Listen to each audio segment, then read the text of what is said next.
Hello everyone. आज हम लोग स्टार्ट कर रहे हैं सेकंड लॉ ऑफ थर्मोडायनेमिक्स। ठीक है, बहुत ही शानदार लॉ है ये पूरे थर्मोडायनेमिक का। आज देखेंगे इसमें क्या कहानी है। और अगर हम लोग पिछले क्लास तक की बात करें तो हम लोग specific heat capacities of gases पढ़ लिए थे और गैस के मॉलिक्यूल के डिग्री ऑफ फ्रीडम की बात कर लिए थे और फिर कुछ क्वेश्चन पे सॉल्व कर लिए हम लोग। ठीक है, तो अच्छे से हमारा कॉन्सेप्ट क्लियर हो चुका है इसका। ठीक है, अच्छा, अब हम लोग आगे बढ़ते हैं और पढ़ते हैं सेकंड लॉ ऑफ थर्मोडायनेमिक्स। हालांकि सेकंड लॉ ऑफ थर्मोडायनेमिक्स से जो इम्पोर्टेंट चीज़ हमें एग्ज़ाम में आती है वो है हीट इंजन और उसके क्वेश्चंस। ठीक है, बट हीट इंजन पढ़ने के पहले हमको थोड़ा सा देखना पड़ेगा भाई सेकंड लॉ ऑफ थर्मोडायनेमिक्स क्या क्या कहना है और हीट इंजन कैसे फंक्शन करता है। ठीक है, तो ठीक है, चलो शुरू करते हैं हम लोग आज का काम। ठीक है, सुनो, होता क्या है, हम सब अपने चारों तरफ एनर्जी से घिरे पड़े हैं। कहीं भी देखो नज़र उठा के एनर्जी एनर्जी मिलेगी तुमको, है कि नहीं। तुम्हारे सर के ऊपर फैन घूम रहा है, इलेक्ट्रिकल एनर्जी है। साइकिल चलाते हुए जा रहे हो, मैकेनिकल एनर्जी खर्च कर रहे हो। धूप लग रही है, लाइट एनर्जी है। Different different kind of energies हम लोग घिरे हुए हैं। ठीक है, in different different forms of energy में एक खास बात होती है कि ये एक दूसरे में चेंज होते रहते हैं नेचर में लगातार। ठीक है, एक फॉर्म से दूसरे फॉर्म में एनर्जी का बदलना बहुत ही नेचर का आम प्रोसेस है। कभी electrical to mechanical, mechanical to heat, heat to mechanical. ठीक है, mechanical to nuclear and nuclear to electrical. बहुत अलग अलग केसेस हैं जहाँ पर तुम हमेशा देखोगे भाई एक फॉर्म दूसरे फॉर्म में चेंज कर रहा है। बहुत कॉमन फिनोमेना है, इसमें कोई बहुत रॉकेट साइंस नहीं है। ठीक है, बट इन सभी फॉर्म्स ऑफ एनर्जी में जो हीट एनर्जी है ये बड़ी ही मिस्टीरियस और रहस्यमयी एनर्जी होती है। अब तुम हमको तो आज तक नहीं पता था कि इसमें क्या रहस्य है, क्या मिस्टीरियस है। तो है ये बहुत ही मिस्टीरियस कह सकते हो टाइप ऑफ एनर्जी है। क्या इसमें ऐसा रहस्य है, क्या ऐसी मिस्ट्री है, वही हम लोग पढ़ेंगे in the second law of thermodynamics कि क्या कहना है इस लॉ का हीट एनर्जी के बारे में। Basically second law of thermodynamics दो टाइप ऑफ एनर्जी की बात करता है। कौन कौन सी? तो एक होता है तुम्हारा बहुत ही प्यारा सा एनर्जी का फॉर्म जिसको कहते हो सर मैकेनिकल एनर्जी, हिंदी में कहते हो यांत्रिक ऊर्जा। दूसरा फॉर्म होता है जिसके बारे में हम लोग आज बहुत अच्छे से जानेंगे, हीट एनर्जी, इसको बोलते हो ऊष्मीय ऊर्जा। ठीक है, तो ये दो फॉर्म्स ऑफ एनर्जी हैं, मैकेनिकल और heat. Second law of thermodynamics इन दोनों के रिलेशन की बात करता है। ठीक है, मैकेनिकल का हीट से कैलेशन है, हीट का मैकेनिकल से कैलेशन है। ठीक है, तो होता क्या है कि फॉर एग्ज़ाम्पल हमने कहा कि एनर्जी हमेशा हमारे आसपास एक फॉर्म से दूसरे फॉर्म में चेंज होती रहती है। ठीक है, हमको इस बात का फील हो चाहे ना हो, ये अपने आप हो जाता है। ठीक है, इट्स वेरी कॉमन प्रोसेस। उसी प्रोसेसेस में से ऐसा भी तुमको देखने को मिलेगा कि मैकेनिकल एनर्जी हीट एनर्जी में चेंज हो रही होगी। ऐसे बहुत जगह तुमको एग्जांपल्स मिलेंगे जहाँ पर मैकेनिकल एनर्जी हीट एनर्जी में चेंज हो रही होगी। कौन सा एग्जांपल है सर? अपने आसपास एक खोजोगे 10 एग्जांपल मिलेंगे। ये इतना कॉमन कह सकते हो कि चेंज है मैकेनिकल टू हीट। एक खोजने जाओगे 10 एग्जांपल तुमको मिल जाएंगे। जैसे अभी कर सकते हो, अपने हाथ को रब करो। जब तुमने हाथ को रब करोगे तुम्हारे अंदर से मैकेनिकल एनर्जी खर्च हो रही है। ये मैकेनिकल एनर्जी तुमने हाथ को रब करोगे तो हाथ गर्म हो जाएगा। ये गर्मी हीटिंग कहाँ से आई? तुम्हारा जो मैकेनिकल एनर्जी खर्च हुआ है, तुम्हारे अंदर का जो मस्कुलर एनर्जी है, जो तुम खाए पिए हो, उस मस्कुलर एनर्जी से जो मैकेनिकल वर्क किए हो, वो मैकेनिकल वर्क इसमें हीट में जनरेट हुआ है। ये सिंपल सा फिनोमेना है। तुम्हारे अंदर एनर्जी नहीं होगी, मैकेनिकल वर्क नहीं कर पाओगे, हीटिंग नहीं होगी। अरे पहले स्टोन एज में पत्थर से रगड़ करके फायर जलाते थे। आग का आविष्कार ऐसे ही ना हुआ था, पत्थर को रगड़ दिया। क्या है ये? जब तुम रब करते हो तो क्या है ये? मैकेनिकल वर्क कर रहे हो। वो मैकेनिकल वर्क से क्या हो रहा है? हीटिंग। उससे क्या हो रहा है? फायर। तो बहुत पुराने समय से ये कन्वर्जन चला आ रहा है, ये आज की बात नहीं है। ठीक है, और भी एग्जाम्पल लेना है, बहुत सिंपल सा एग्जाम्पल है। किसी भी इंसान को खींच के जोर से एक थप्पड़ मार दो कान के पास, देखो उसका कान गर्म होता है कि नहीं, होता है कि नहीं होता है? कभी थप्पड़ वप्पड़ खाई हो किसी को मारे हो? जोर से खींच के एकदम यहाँ पर मारो कान पे, देखो एकदम कान लाल हो जाता है, एकदम कान गर्म हो जाएगा। जैसे बचपन में टीचर लोग कहते भी थे कि चुप हो जाओ वरना तुम्हारा कान गर्म कर देंगे।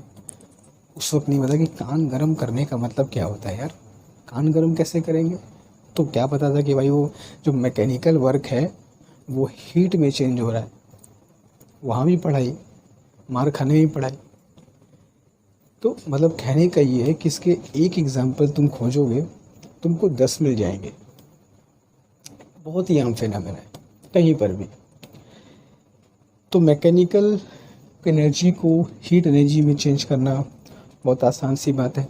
हाँ, ऐसा नहीं है कि जब हम लोग थप्पड़ खाते हैं तो मैकेनिकल एनर्जी हीट में चेंज हो रही है। ताड़ से जोर की आवाज़ भी आती है कि नहीं आती है?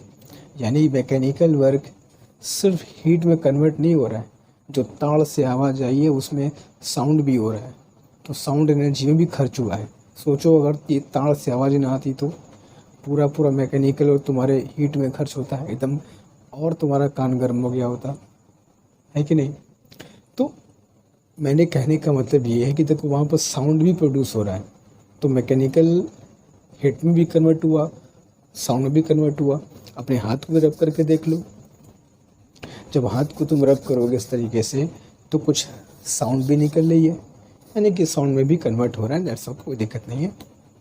तो मैकेनिकल का हीट में कन्वर्जन बहुत आम फिनोमेना है, ठीक है।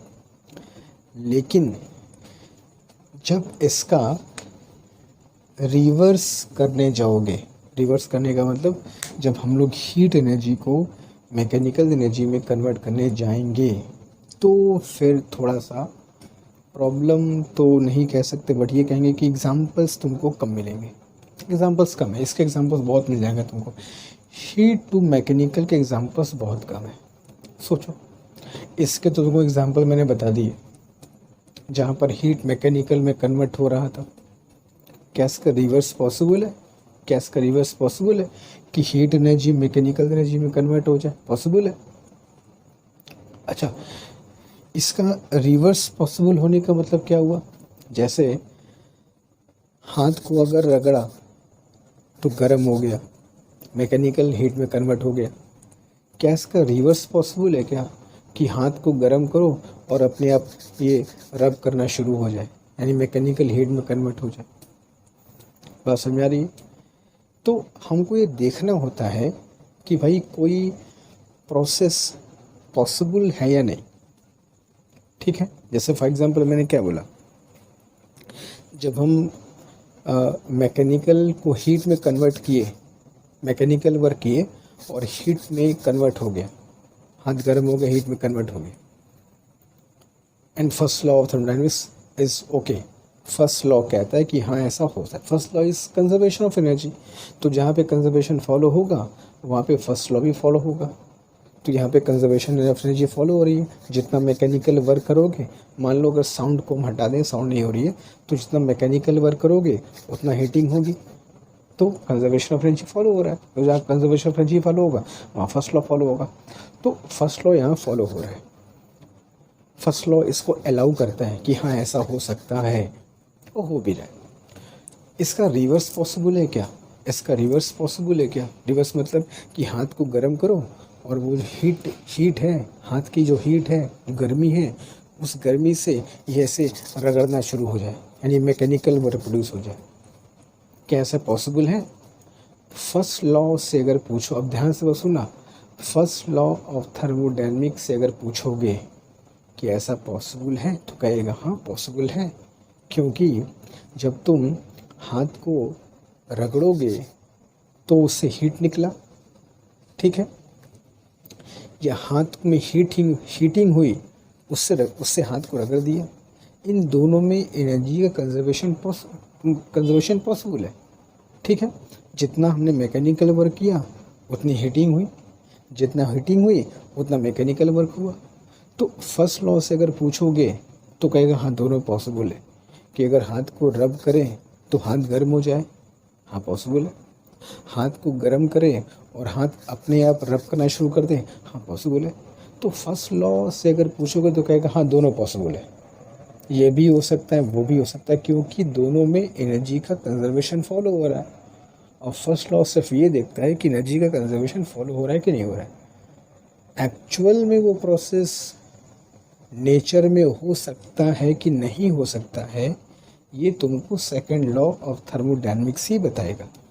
जैसे मान लो, एग्जांपल समझो कि ये एक टेबल है, इस टेबल पर एक ब्लॉक रखा मैंने, ठीक है, और ब्लॉक v0 वेलोसिटी से मूव कर रहा था, ठीक, टेबल पे v0 वेलोसिटी से मूव कर रहा था। इसकी काइनेटिक एनर्जी कितनी होगी? हाफ एम स्क्वायर, ठीक है। ये कुछ दूर आगे चल के स्टॉप हो गया, रुक गया। अब इसकी काइनेटिक एनर्जी कहाँ गई? जब रुक गया तो काइनेटिक एनर्जी कहाँ गई? वो काइनेटिक एनर्जी हीट एनर्जी में चेंज हो गई। कहाँ हीट एनर्जी में कहाँ चली गई वो हीट? तो जब ब्लॉक रुका, जो ये सरफेस है ना वो गर्म हो गया, जो ब्लॉक है ना वो गर्म हो गया। ये गर्मी, ये हीटिंग कहाँ से आई? ये काइनेटिक एनर्जी से आई। तो ब्लॉक की काइनेटिक एनर्जी हीटिंग में कन्वर्ट हो गई, जिससे ये ब्लॉक भी गर्म हो गया और ये सरफेस जिस पे ब्लॉक रखा हुआ है वो भी हल्का सा उसमें भी हीटिंग हो गई। तो हम कहेंगे ठीक, कोई दिक्कत नहीं, इस कंजर्वेशन ऑफ एनर्जी, इसकी मैकेनिकल एनर्जी हीट एनर्जी में चेंज हो गई है, ब्लॉक गर्म हो गया, सरफेस गर्म हो गया, conservation of energy. First law से अगर पूछोगे कहेगा हाँ बिल्कुल ओके भाई, कंजर्वेशन ऑफ एनर्जी फॉलो हो रहा है, मैकेनिकल टू हीट, ओके कोई दिक्कत नहीं है। अब इसका रिवर्स सोचो, क्या कि एक गरम ब्लॉक को हम ला के रख दें जिसमें हीट है, गर्म है, टेम्परेचर है, उसको हम ला के यहाँ पे रख दें और वो हीटिंग अपने आप काइनेटिक एनर्जी में चेंज हो जाए अपने आप, और ये ब्लॉक अपने आप चलना शुरू कर दे। एनर्जी कहाँ से आई? जो हीटिंग था वही काइनेटिक एनर्जी में चेंज हो गया और रखा हुआ ब्लॉक चलना शुरू कर दिया। इसका रिवर्स हो रहा है, यहाँ जो ब्लॉक चल रहा था वो रुक गया तो मैकेनिकल हीट में कन्वर्ट हो गया। अब यहाँ पे क्या हो रहा है, एक गरम ब्लॉक को रख दिया मैंने, तो गरम ब्लॉक के अंदर की जो हीट एनर्जी थी वो मैकेनिकल में चेंज हो जाए, मान लो हो जाए, और ये चलना शुरू कर दे अपने आप बिना किसी फोर्स के। एनर्जी कहाँ से मिला? तो अंदर की हीट एनर्जी मैकेनिकल में चेंज हो गई, चल दिए भाई साहब। फर्स्ट लॉ से अगर पूछोगे, फर्स्ट लॉ ऑफ थर्मोडायनेमिक्स से अगर पूछोगे कि क्या ये पॉसिबल है, कहेगा हाँ पॉसिबल है। क्यों? क्योंकि फर्स्ट लॉ सिर्फ क्या देखता है कि भाई एनर्जी का कंजर्वेशन हो रहा है कि नहीं। यहाँ पे एक मैकेनिकल हीट में कन्वर्ट हुआ, इट्स ओके, यहाँ पर हीट मैकेनिकल में कन्वर्ट हुआ, इट्स ओके। तो फर्स्ट लॉ तो बता देगा ऐसा होता है कि नहीं होता। हाँ ठीक है, होता है, होगा, बिल्कुल होगा। लेकिन क्या नेचर में ऐसा होता है? एक गरम ब्लॉक को रख दो और वो ठंडा हो जाएगा तो चलना शुरू कर देगा वो। एक ब्लॉक को गर्म करके रख दो, उसकी हीट एनर्जी अपने आप काइनेटिक एनर्जी में बदल जाएगी और चलना शुरू कर देगा वो। फर्स्ट लॉ कहेगा हाँ हो जाएगा, कंजर्वेशन है। लेकिन ये प्रोसेस नेचर में नहीं हो सकता। क्यों? और ये कौन बताता है? Second law of thermodynamics. तो फर्स्ट लॉ ऑफ थर्मोडायनेमिक्स और सेकेंड लॉ ऑफ थर्मोडायनेमिक्स में यही डिफरेंस है। फर्स्ट लॉ तुमको बताएगा कि भाई एनर्जी के कंजर्वेशन के हिसाब से वो प्रोसेस पॉसिबल है कि नहीं पॉसिबल है। जिस जिस प्रोसेस में एनर्जी का कंजर्वेशन हो रहा होगा, फर्स्ट लॉ कहेगा हाँ ठीक है ओके। लेकिन वो नेचर में एक्चुअल में ऐसा हो सकता है कि नहीं, नेचर उस फिनोमेना को अलाउ करता है कि नहीं। देखो हम एक बात बता दें, हम लोग फिज़िक्स में जो पढ़ते हैं वो सब नेचर का रूल है। हमारा जो नेचर है, जिस नेचर में हम रहते हैं, जो संसार है, ये जो कॉस्मोस है, जिस कॉस्मोस में हम लोग रहते हैं, ये कुछ सेट ऑफ रूल्स पे काम करता है। उन्हीं सेट ऑफ रूल्स को हम फिजिक्स में पढ़ते हैं। तो सेकेंड लॉ कहता है कि भाई ऐसा नहीं है, हर प्रोसेस जहाँ पर एनर्जी का कंजर्वेशन फॉलो हो, वो प्रोसेस रियल में नेचर में होगा कि नहीं होगा ऐसा कंफर्म नहीं है। तो सेकेंड लॉ ऑफ थर्मोडायनेमिक्स बताता है कि हाँ भाई ये प्रोसेस एक्चुअल में नेचर में होगा कि नहीं होगा।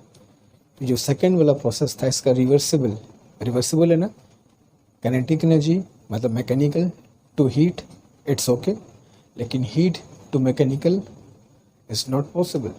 यही सेकेंड लॉ ऑफ थर्मोडायनेमिक्स है, जो बताता है कि भाई वो प्रोसेस एक्चुअल में नेचर में हो सकता है या नहीं। जैसे तुमको एग्जांपल, ये हाथ वाला, मैंने हाथ को रब किया, तुमने मैकेनिकल हीट में कन्वर्ट हो गया, कोई दिक्कत नहीं होता है। इसका रिवर्स पॉसिबल है कि हाथ को गर्म करो और अपने आप हाथ रगड़ना शुरू हो जाए, नहीं हो सकता, नहीं हो सकता। हालांकि दोनों में कंजर्वेशन ऑफ एनर्जी फॉलो होगा, लेकिन वो नेचर में सेकंड वाला प्रोसेस पॉसिबल ही नहीं है। तुम्हारा जो हीट एनर्जी है हाथ का, वो मैकेनिकल में कन्वर्ट नहीं हो सकता। सेकंड लॉ इसको अलाउ नहीं करता। तो अब सेकंड लॉ क्या है उसको थोड़ा और अच्छे समझते हैं। तो मैंने तुमको एग्जांपल दे कि मैकेनिकल टू हीट के एग्जांपल बहुत है, नेचर में मिल जाएंगे। लेकिन हीट टू मैकेनिकल ऐसा नहीं कि नहीं होता, ऐसा नहीं कि हीट टू मैकेनिकल कन्वर्ट नहीं हो सकता, मगर बड़ी मुश्किल से होता है और एग्जांपल्स नेचर में इसके कम मिलते हैं। इसके अगर एग्जांपल तुमको 10-15 मिलेंगे, इसके तुमको शायद 2-3 ही मिल जाएंगे, लेकिन होंगे ज़रूर। अच्छा एक बात बताओ, इसका एग्जांपल तुमको मैंने बता दिया कि मैकेनिकल से हीट में कन्वर्ट हो सकता है। ज़रा हीट से मैकेनिकल का एग्जांपल बताइए सर, हीट से मैकेनिकल का एग्जांपल क्या होगा? सोचो, कहीं पर तुम पढ़े हो जहाँ पर हीट एनर्जी, सोचो यार नेचर में हम कहाँ देखे हैं जहाँ पर हीट एनर्जी मैकेनिकल एनर्जी में कन्वर्ट हो रही हो, कहाँ देखें, सोचो याद आ जाएगा। बहुत बार घर में देखे हो, अभी घर में चल जाओ, किचन में देख लोगे। कैसे, कहाँ? देखो, एक वेसल में, एक बर्तन में तुम एक वेसल में पानी भर दो, पानी भर दिया और ऊपर से कैप लगा दो, ढक दो ऊपर से। अंदर पानी है, पानी को गर्म करो। जब पानी को गर्म करोगे तो ये पानी में हीटिंग होगी, बॉयल होगा। देखो पानी को बॉयल होता हुआ, जबकि वेसल में, जब किसी वेसल में तुम पानी भर देते हो और पानी को बॉयल करना चाहते हो और ऊपर से कोई एक कैप लगा के ढक देते हो, एक ढक्कन लगा देते हो, तो जब पानी उबलता है, बॉयल होता है, तो ढक्कन के साथ क्या होता है? ढक्कन कुछ हिलता है कि नहीं हिलता है? ढक्कन हिलता है कि नहीं हिलता है? बताओ, हिलता है ना? तो जब तुम देखे होगे इस बात को कि जब किसी हम वाटर को किसी बर्तन में रखकर गर्म करें पानी को, तो जब पानी बॉयल होता है तो बॉयल होने के साथ साथ जो प्लेट है, ढक्कन है, वो हिलने लगता है, हिलता है। समझ गए कि हाँ भाई अब बॉयल हो रहा है, पानी बॉयल हो रहा है। क्या है ये? भैया यही तो इसका हिलना, प्लेट का हिलना मतलब क्या? Mechanical energy. हिलना मतलब क्या? मैकेनिकल एनर्जी, वर्क हो रहा है, मैकेनिकल एनर्जी। कहाँ से मिला? वो तो रेस्ट में था। इसको हिलने की एनर्जी कहाँ से मिली? ये जो तुम्हारा हीट है, हीट एनर्जी जो है, उस पानी के बॉयल होने से जो स्टीम निकला है, जो भाप निकला है, उस भाप की जो हीट एनर्जी है जब इस प्लेट को मिली है तो प्लेट मैकेनिकल वर्क करना शुरू कर दिया, हिलना शुरू कर दिया। अब यहाँ पर क्या हुआ? तो यहाँ पर हीट एनर्जी किस में कन्वर्ट हुआ? मैकेनिकल में कन्वर्ट हुआ कि नहीं हुआ? ऐसे भी एग्जाम्पल बहुत मिलेंगे तुमको। ठीक है, ये किसने देखा था? इसी के बेस पर हम लोग स्टीम इंजन बनाए हैं, भाप इंजन। याद आ रहा है? जेम्स वाट पढ़े होंगे। ठीक है, जेम्स वाट ने यही चीज़ देखी थी। एक केटल के अंदर पानी के गर्म होने से जो केटल का कैप था, ढक्कन था, वो हिलना था। वहीं से उन्होंने देखा कि यार हीट एनर्जी मैकेनिकल में कन्वर्ट हो सकती है। वहीं से कॉन्सेप्ट निकला तुम्हारा भाप इंजन या स्टीम इंजन का। तो ऐसा नहीं है कि हीट एनर्जी को मैकेनिकल में कन्वर्ट नहीं कर सकते। अभी घर में जाओ, किचन में जाओ, फट से करके चले जाओगे, पानी बॉईल करो, ऊपर कैप लगा दो, जैसे ही बॉईल होगा हिलना शुरू हो जाएगा, वो हो गया तुम्हारा काम। कर सकते हो, बट यहाँ पर एक शर्त होती है, एक छोटी सी शर्त ये। सेकेंड लॉ ये कहता है कि हीट एनर्जी को मैकेनिकल एनर्जी में कन्वर्ट कर तो सकते हैं। ओके, नेचर में ऐसा होता है, नेचर अलाउ करता है, नेचर अलाउ करता है कि मैकेनिकल हीट में कन्वर्ट हो और हीट एनर्जी मैकेनिकल में कन्वर्ट हो। नेचर इस बात का परमिशन देता है, नेचर में ऐसा होता है। लेकिन एक शर्त होती है इसमें। क्या शर्त होती है सब? तो शर्त ये होती है कि भाई जब हीट एनर्जी को मैकेनिकल एनर्जी में कन्वर्ट करते हो तो पूरी हीट एनर्जी मैकेनिकल एनर्जी में कन्वर्ट नहीं हो सकती। पूरी हीट एनर्जी 100%, अगर हम चाहें कि 100% हीट एनर्जी को मैकेनिकल एनर्जी में कन्वर्ट कर दें तो पॉसिबल नहीं। हाँ, कुछ पार्ट कन्वर्ट होगा, 30%, 40%, 50%, 60%, 70% ले लो, लेकिन 100% हीट एनर्जी मैकेनिकल एनर्जी में कन्वर्ट नहीं होगा। यही सेकेंड लॉ ऑफ थर्मोडायनेमिक्स का कहना है। ठीक है, कि हीट एनर्जी को मैकेनिकल एनर्जी में कन्वर्ट पहले तो बड़ी मुश्किल से होता है ये काम। नेचर में इसके एग्जाम्पल तुमको बड़े कम मिलेंगे, कम किस में कम? ये नहीं, मैकेनिकल टू हीट बहुत मिलेंगे। एक थप्पड़ किसी को खींच के मारो, पता चल जाएगा तुमको कि मैकेनिकल टू हीट का क्या मतलब होता है। वो तुमको दौड़ा के मारेगा है ना। वो तुमको फिर एक्शन रिएक्शन का भी तुमको लॉ पता चल जाएगा कि एक्शन रिएक्शन का लॉ क्या होता है। चलो एनीवे, तो हीट एनर्जी टू मैकेनिकल को कन्वर्ट हम लोग नहीं कर सकते, बड़ी मुश्किल से करेंगे, और कर भी सके तो 100% करना पॉसिबल नहीं है भाई। क्यों ऐसा पॉसिबल नहीं है? नेचर का मन, नेचर ऐसा नहीं चाहता है। नेचर ऐसा नहीं चाहता है कि हीट एनर्जी मैकेनिकल में कन्वर्ट हो। That is a mystery. तुमको पहले ही कहा था कि भाई हीट एनर्जी थोड़ा सा रहस्यमय है, मिस्टीरियस है। क्यों ऐसा होता है किसी को नहीं पता। नेचर का नियम है भाई, मानना है मानो, वरना कहीं और जाओ। इस संसार में रहना है तो नेचर के नियम के मान लो।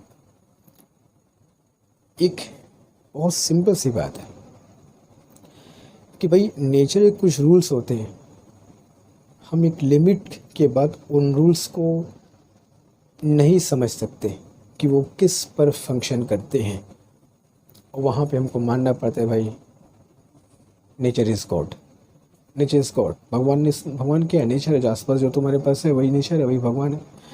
तो नेचर का ये नियम है कि भाई हम हीट एनर्जी को मैकेनिकल एनर्जी पूरा कन्वर्ट नहीं होने देंगे। ये मेरा मन है। नेचर क्या कि मेरा मन है, हम नहीं कन्वर्ट देंगे, जो करना है कर लो, जाओ। हम क्या कर सकते हैं? नेचर के क्या कर सकते हैं? नेचर ने कहा नहीं कन्वर्ट होगा, नहीं कन्वर्ट होगा, दैट्स इट। हमको पढ़ना है, समझना है। ठीक है।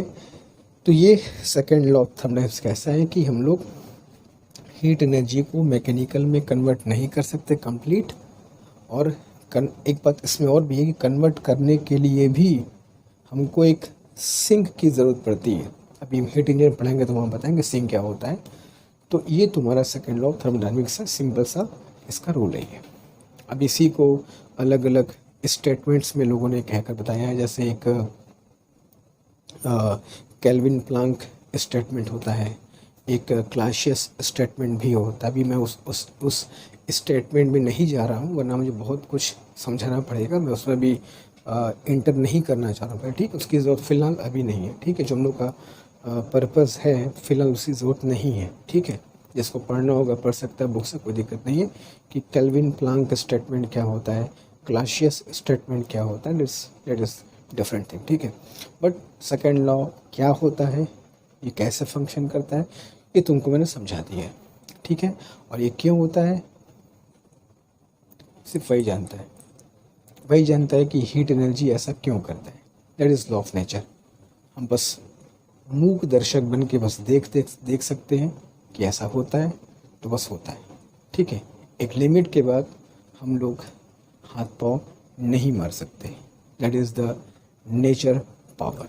ठीक है, चलो, तो मेरे ख्याल से तुम सबको सेकेंड लॉ समझ में आ गया होगा, और अब हम लोग चलते हैं towards heat engine.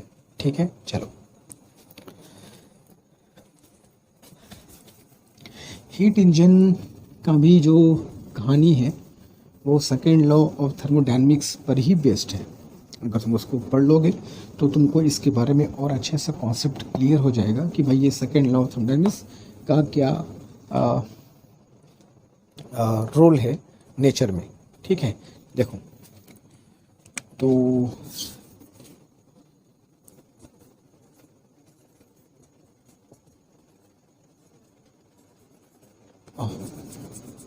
Not heat energy,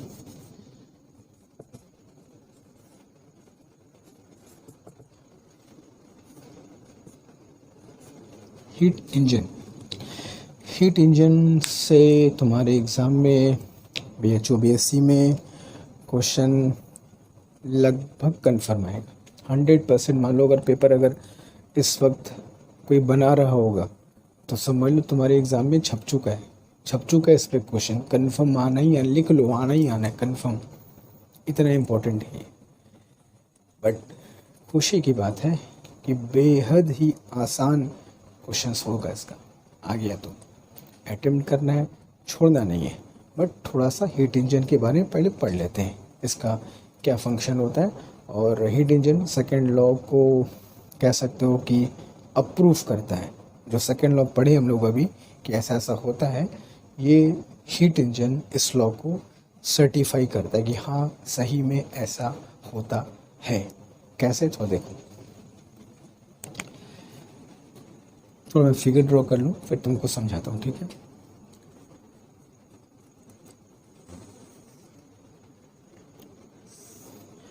ये है मान लो एक सोर्स।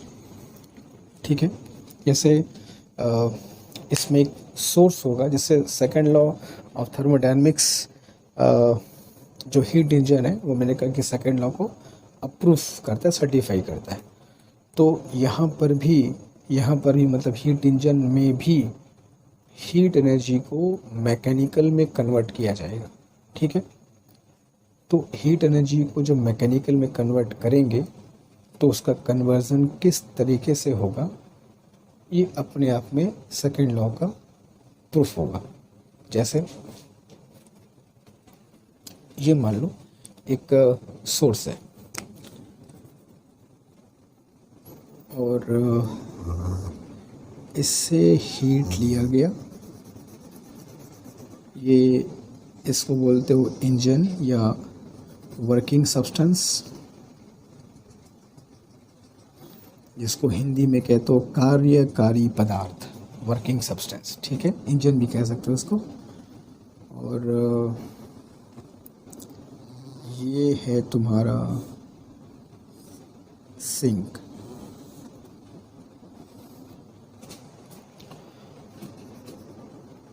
दैट इज ठीक है।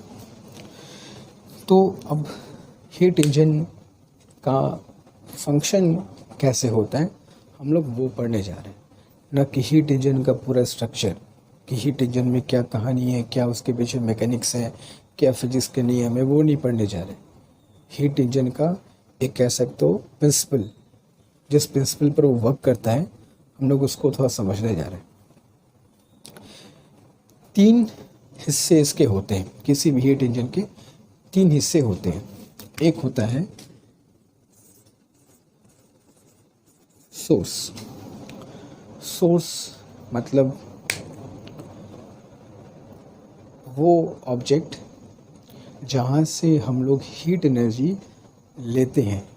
भाई हमें हीट एनर्जी को मैकेनिकल में कन्वर्ट करना है, तो हीट एनर्जी कहीं से लोगे तब ना मैकेनिकल में कन्वर्ट करोगे।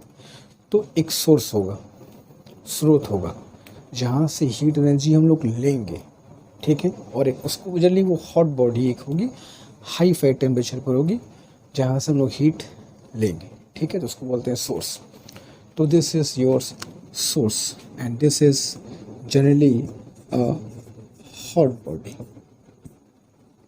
इसका टेम्परेचर मान लो कितना है, T1, ठीक है। ये है तुम्हारा इंजन, या इसको कह सकते हो वर्किंग सब्सटेंस। ये वर्किंग सब्सटेंस है, या हिंदी में कह सकते हो कार्यकारी पदार्थ है, ठीक है। ये इंजन इस सोर्स से हीट, भाई हमने पहले ही कहा है कि हीट इंजन हीट एनर्जी को मैकेनिकल में कन्वर्ट करता है। सोर्स से लेगा, सोर्स से हीट को लेगा और मैकेनिकल में कन्वर्ट करेगा। कौन? जैसे मैं इंजन हूँ, ये एक सोर्स है, ठीक है। हॉट बॉडी कोई सोर्स है, मैं इससे हीट एनर्जी लिया, ठीक है, और इसको वर्क में, मैकेनिकल वर्क में कन्वर्ट करके कहीं पर दूंगा, ठीक है। तो मैं हो गया वर्किंग सब्सटेंस, इंजन जो ये कन्वर्जन करेगा। ये सोर्स जिससे मैंने हीट एनर्जी लिया, ठीक है, और मैं कन्वर्ट किया मैकेनिकल वर्क में। कितना किया कितना नहीं किया बात की बात है, मैंने किया, और जो कन्वर्ट हुआ जितना भी हो सका वो मैंने मैकेनिकल वर्क में किसी को दे दिया, ले जाओ काम हो गया तुम्हारा। लेकिन जब हम लोग एक हीट इंजन के फंक्शन को, उसके वर्किंग को जब ध्यान से देखते हैं तो बहुत एक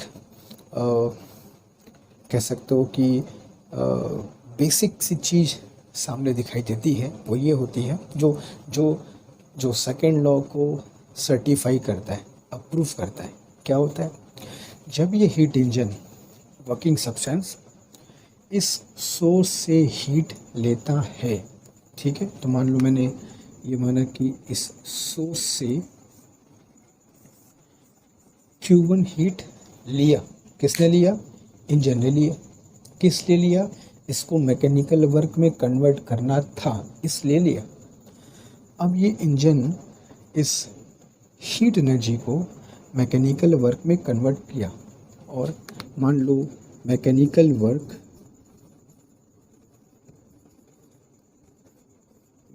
वर्क सपोज दैट कितना हुआ? W। यहाँ से Q1 हीट लिया, इस इंजन ने, वर्किंग सब्सटेंस ने उसको मैकेनिकल वर्क में कन्वर्ट करना चाहा, तो मैकेनिकल वर्क में कन्वर्ट किया तो कितना किया? W। जब मैंने इस W और Q1 को देखा, कंपेयर किया, तो एक बड़ी ही कह सकते हो कि शॉकिंग चीज़ सामने आई। जो ये सामने है, सपोज दैट अभी हम सेकेंड लॉ नहीं जानते हैं, सेकेंड लॉ क्या होता है, हमें नहीं पता सेकेंड लॉ क्या है। हमको पता है कि भाई फर्स्ट लॉ एनर्जी के कंजर्वेशन को कहता है, और फर्स्ट लॉ सर्वे है। तो फर्स्ट लॉ के हिसाब से ये हीट एनर्जी पूरा मैकेनिकल वर्क में कन्वर्ट हो जाना चाहिए, कंजर्वेशन ऑफ एनर्जी है। लेकिन नहीं, ऐसा नहीं होता है। ये देखा गया कि जब ये इंजन इस सोर्स से हीट लेता है तो उस पूरे हीट को मैकेनिकल वर्क में कन्वर्ट नहीं कर पाता। Q1 का कुछ पार्ट, कुछ परसेंट, कुछ हिस्सा ही मैकेनिकल वर्क में कन्वर्ट होता है, पूरा पूरा कन्वर्ट नहीं हो सकता। ये एक बार नहीं, 10 बार नहीं, 100 बार नहीं, मिलियंस बार आजमा के देखा जा चुका है कि कोई भी इंजन, कोई भी वर्किंग सब्सटेंस किसी भी सोर्स से जो हीट लेता है उसको 100% मैकेनिकल वर्क में कन्वर्ट नहीं कर पाता। यही सेकेंड लॉ ऑफ थर्मोडायनेमिक्स है। ऐसा क्यों होता है? That is law of nature. यही मिस्ट्री है। मैंने कहा था, out of all the energy, जो हीट एनर्जी है, काइंड ऑफ मिस्टीरियस, थोड़ा सा रहस्यमय है इसके बारे में। तो ये चीज़ें समझो कि हाँ, कुछ पार्ट कन्वर्ट कर देगा, 30% 40% कन्वर्ट कर देगा। अच्छा, बाकी बचा पार्ट क्या होगा सर? मान लीजिए 100% यहाँ से आया, 40% कन्वर्ट कर दिया मैकेनिकल वर्क में, 60% कहाँ गया? वो 60% जो होता है, जो एनर्जी मैकेनिकल वर्क में कन्वर्ट नहीं हो पाई, वो 60% 50% जो भी है, वो एक ठंडे ऑब्जेक्ट को दे दिया जाता है, जिसको बोलते हैं सिंक। तो ये है हमारा सिंक, जो कि नॉर्मली एक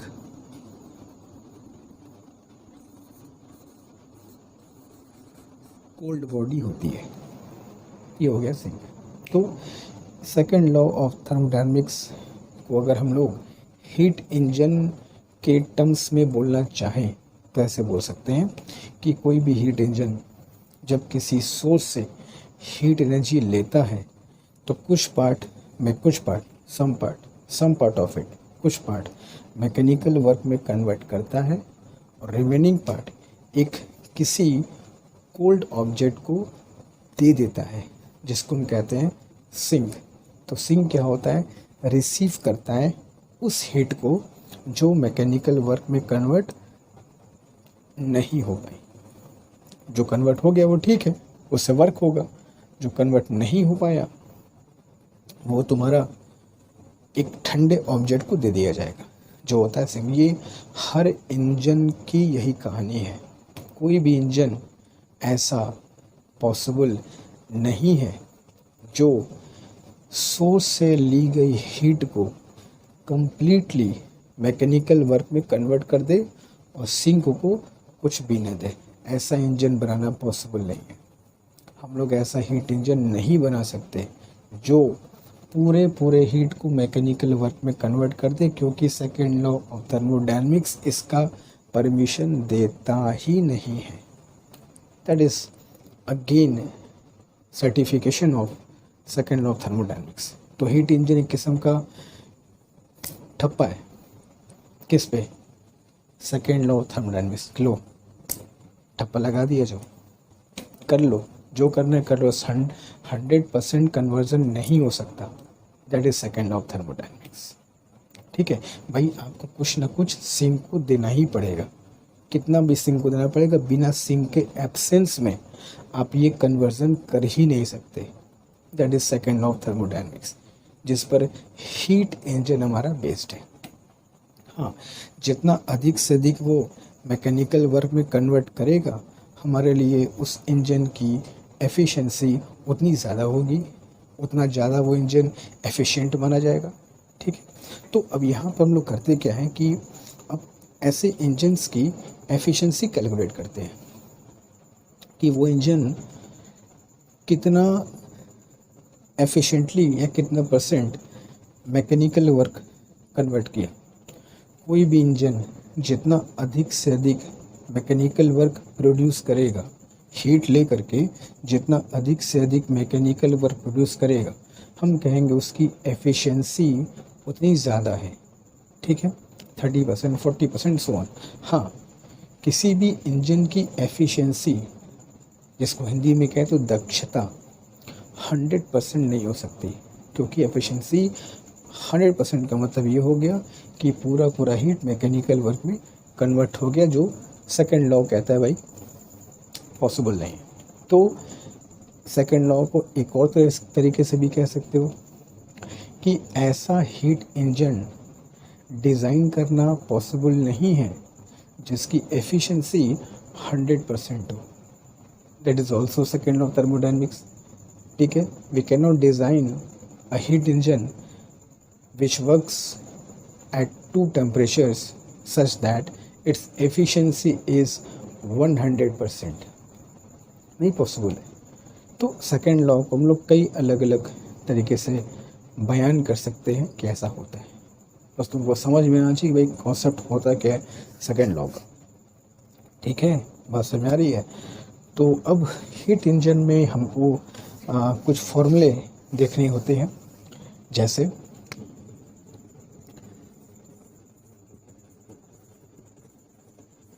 एफिशिएंसी ऑफ हीट इंजन, या हिंदी में कहोगे तो लिख देता हूँ मैं, इंजन की दक्षता, ठीक है, दक्षता, दक्षता। एफिशिएंसी का मतलब भाई जितना अधिक से अधिक हीट को मैकेनिकल वर्क में कन्वर्ट किया वो उतना ज़्यादा एफिशिएंट माना जाएगा, उतना अधिक दक्ष माना जाएगा अपने काम में कि भाई बड़ा एफिशिएंटली इसने काम किया है। ठीक है, जितना कन्वर्ट कर दे। तो इसका एक फॉर्मूला होता है, ईटा से इसको डिनोट करते हैं, और ईटा इज इक्वल टू होता है मैकेनिकल वर्क बाई Q1।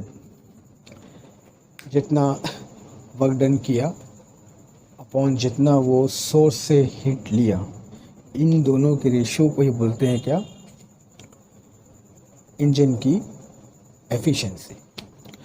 अच्छा, अगर W को हम चाहे तो Q1 minus Q2 by Q1 बोल सकते हैं।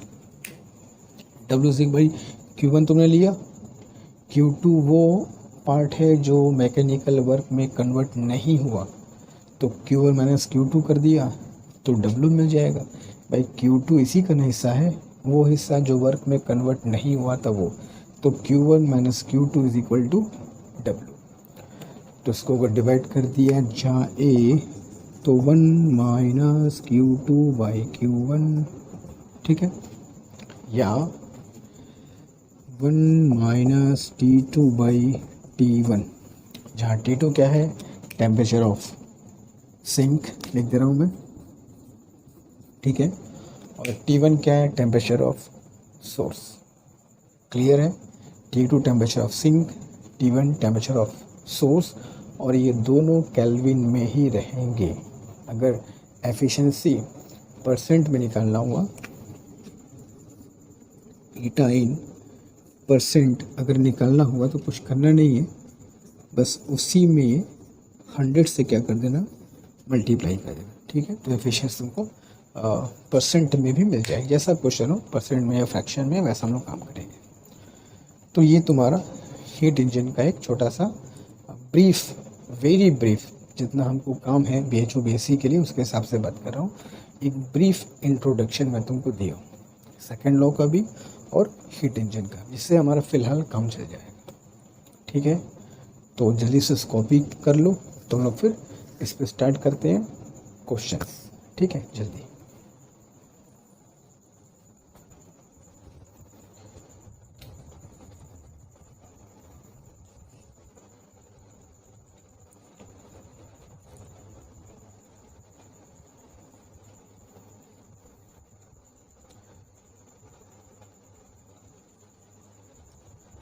सारे बच्चे इसको ध्यान से देख लो, क्योंकि बहुत ही इम्पोर्टेंट टॉपिक है second law of thermodynamics.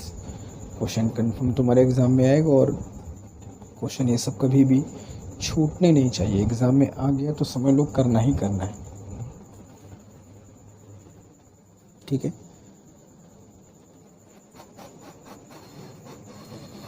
Okay, चलो।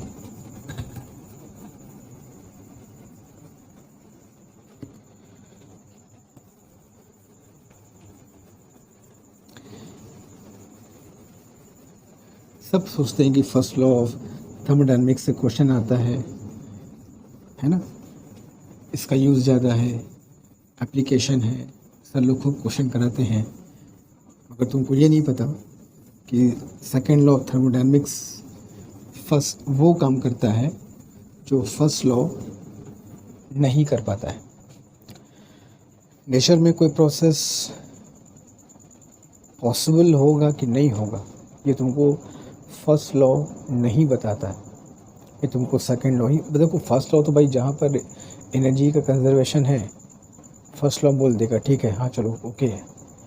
सेकंड लॉ उसको जांचेगा परखेगा, ऐसा नहीं कि एनर्जी कंजर्वेशन तो ठीक है ओके, जांचेगा परखेगा फिर बताएगा भाई नेचर में ऐसा हो सकता है या नहीं। तो it is more fundamental than your first law.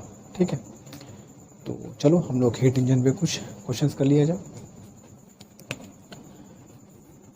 Question number 1, a heat engine takes 1200 joule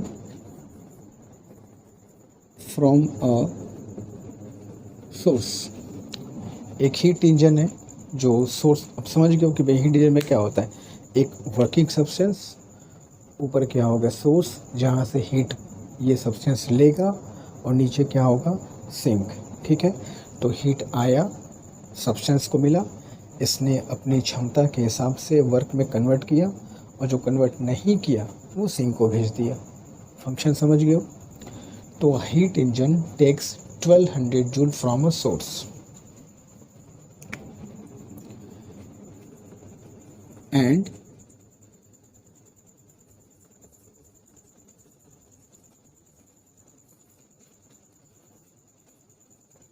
mechanical work 800 joule is produced। उन 1200 जूल में से 800 जूल मैकेनिकल वर्क प्रोड्यूस होता है। ठीक है, if temperature of the sink is 27 degree centigrade, then find efficiency of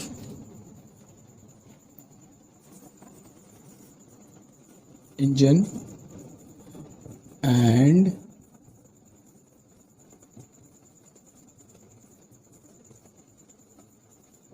temperature of source. दो चीज़ पूछा गया है, सोर्स का टेम्परेचर क्या होगा और इंजन की एफिशिएंसी क्या होगी। ठीक है, तो देखते हैं क्या क्वेश्चन में दिया हुआ है। सॉल्यूशन, ये एक सोर्स है, इस सोर्स से Q1 हीट लिया गया। ठीक है, इसका कुछ हिस्सा वर्क डन में कन्वर्ट होता है और जो वर्क डन में कन्वर्ट नहीं हो पाता है वो एक ठंडे ऑब्जेक्ट को दे दिया जाता है। ठीक है, वो एक कोल्ड ऑब्जेक्ट को दे दिया जाता है, मान लो वो कितना है Q। ठीक है, तो पूरा समझ लो कहानी, सोर्स सिंक मैकेनिकल वर्क। ठीक है, तो सोर्स से कितना हीट लिया गया है 1200 joule is taken from a source. कोई सोर्स है, कोई हॉट बाइक, कोई ना कोई सोर्स होगा ना, तुम हीट कहीं से लोगे ना, तो ये सोर्स है, हॉट बॉडी है, इससे 1200 जूल लिया और खूब मशक्क़त करते हुए, खूब मेहनत लगाते हुए, जितना दम था सब खर्च कर दिए, लेकिन इस 1200 में से केवल 800 जूल वर्क ही प्रोड्यूस कर पाए, पूरा नहीं कर पाए। सिर्फ 800 जूल हमने मैकेनिकल वर्क में कन्वर्ट किया और बाकी का 400 किसको दे दिया जाएगा सर, सिंक को दे दिया जाएगा, जो कि एक ठंडी ऑब्जेक्ट होती है, रिसीव करता है, एक किस्म का वो रिजर्वायर होता है जो हीट को ले लेता है। किस हीट को? जो मैकेनिकल वर्क में कन्वर्ट नहीं हो पाई है। ठीक है, अब हमसे और क्या दिया है, सिंक का टेम्परेचर 27 डिग्री सेंटीग्रेड है। तो पूछा है कि भाई ये सोर्स का टेम्परेचर और सोर्स का टेम्परेचर क्या होगा, और सिंक का टेम्परेचर T2 हमको दिया है, चेंज कर लेंगे बाद में केल्विन में इसको। ठीक है, ओके। नाउ एफिशिएंसी का फॉर्मूला होता है sir W/Q1। W/Q1 is efficiency. ठीक है, अब W/Q1 इज एफिशिएंसी है, W कितना है सर 800, और Q1 इज 1200। तो एफिशिएंसी कितना हो जाएगा सर 2/3। सिंपल है, mechanical work done divide by heat energy taken from the source, ये तुम्हारा एफिशिएंसी होता है। तो 2/3 इज एफिशिएंसी। अगर इसको परसेंट में चेंज करना चाहोगे तो 2/3 इंटू 100, जो कितना आएगा 66.67%। ये इसका एफिशिएंसी होगा, मतलब कि इतने परसेंट हीट एनर्जी को तुम मैकेनिकल वर्क में कन्वर्ट कर सकते हो अगर तुम इंजन हो तो। अगर तुम ये इंजन हो तो तुमको जितना भी हीट देंगे तुम उसका 66.67% ही मैकेनिकल वर्क में कन्वर्ट कर पाओगे, बाकी का कुल एनर्जी तुम दे दोगे सिंक को। तुम्हारे बस की बात नहीं, तुम्हारे किसी बस की बात नहीं है। सेकेंड लॉ यही कहता है। ठीक है, तो this is your efficiency in percentage. फिर कह रहा है what is the temperature of source. भैया सोर्स का टेम्परेचर भी निकालिए, निकाल लेते हैं, क्या दिक्कत है। Eta is equal to 1 - T2/T1। ठीक है, देखना T2 टेम्परेचर ऑफ सिंक होता है और T1 टेम्परेचर ऑफ सोर्स। तो eta is 2/3 is equal to 1 - T2। Temperature हमेशा केल्विन में होगा। ठीक है, तो 27 को चेंज कर लोगे 300/T1, तो कितना हो जाएगा ये 300/T1 is equal to 1 - 2/3, that is 1/3। तो T1 कितना हो जाएगा, T1 इज 900 केल्विन। ठीक है, is equal to 627 degree centigrade भी कह सकते हो इसको। ठीक है, तो ये हो गया तुम्हारा। ठीक है, ये तुम्हारा हो गया टेम्परेचर ऑफ सिंक, और ये हो गया तुम्हारा उस इंजन की एफिशिएंसी। ठीक है, आसान सा क्वेश्चन था, समझ गए तो जल्दी से कर लो। चलते टुवर्ड्स नेक्स्ट क्वेश्चन।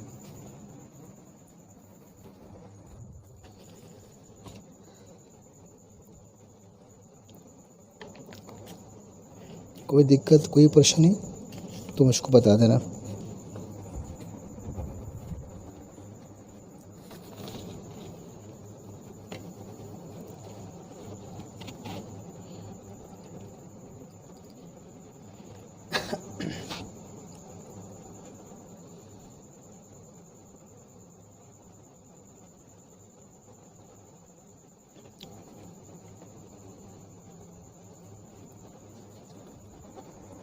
चलो चलो चलो चलो चलो चलो चलो चलो आगे चलो भाई।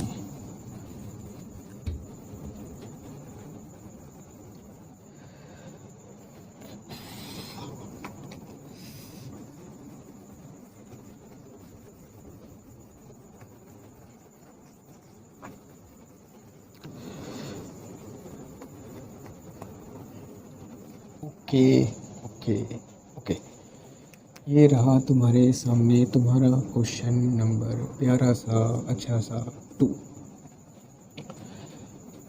कह रहा है कि heat engine is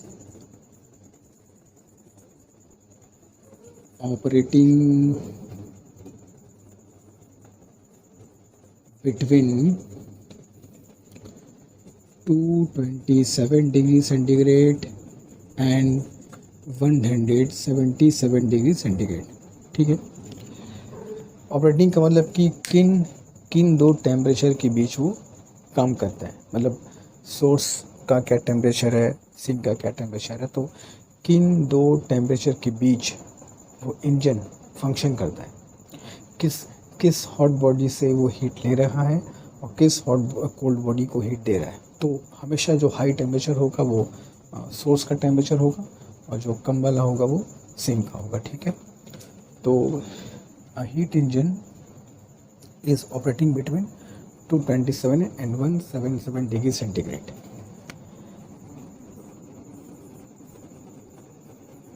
Calculate its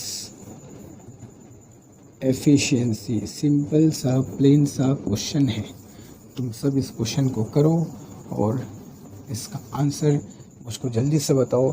तुमको 2 मिनट का टाइम देता हूँ, जल्दी इस क्वेश्चन को करो।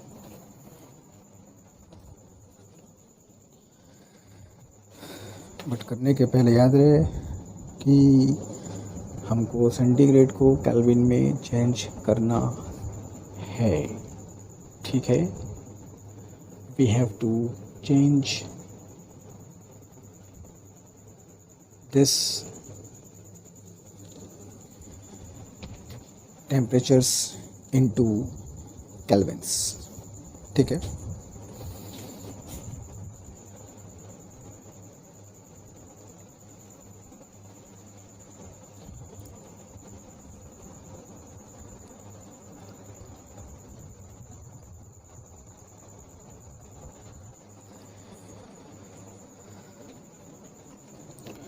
तो चलो ये तुमको मैं तुम्हारा ये काम देता हूँ कि तुम इसका आंसर निकाल करके मुझको कमेंट बॉक्स में बताओगे कि भाई किस किस बच्चे का कितना आंसर आया। बस करना क्या है पता है, eta is equal to 1 minus T2 by T1। T2 is temperature of sink, T1 is temperature of source. दोनों को चेंज करना है केल्विन में। उसके बाद एफिशिएंसी फाइंड करना इन परसेंटेज या फ्रैक्शन जो भी है। ठीक है। जनरली ऐसे क्वेश्चंस में एफिशिएंसी परसेंटेज में ही दी जाती है। ठीक है।